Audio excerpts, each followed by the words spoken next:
Welcome to Energy Council Singapore. Many of you will remember this forum as the Asia-Pacific Energy Capital Assembly. Over the past 12 months, we've traveled across Asia-Pacific, facilitating thousands of conversation among energy leaders in Manila, Bangkok, Tokyo, and Jakarta. Now, those conversations come together here in Singapore with one shared objective: advancing the future of energy across Asia-Pacific.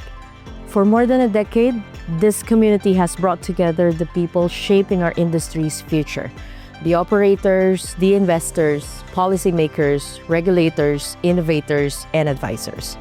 What makes this year's forum so special is the diversity of voices in the room.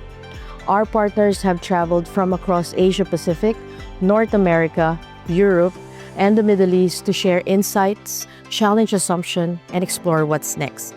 Over 2 focus days, we'll discuss the opportunities emerging across Indonesia, Papua New Guinea, the Philippines, Cambodia, Brunei, alongside the capital, technology, and policy needed to support growth.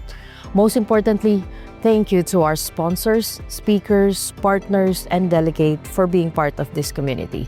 I hope you leave Singapore with new perspective, valuable connections, and conversation that continue long after the forum. Welcome and enjoy the Energy Council Singapore.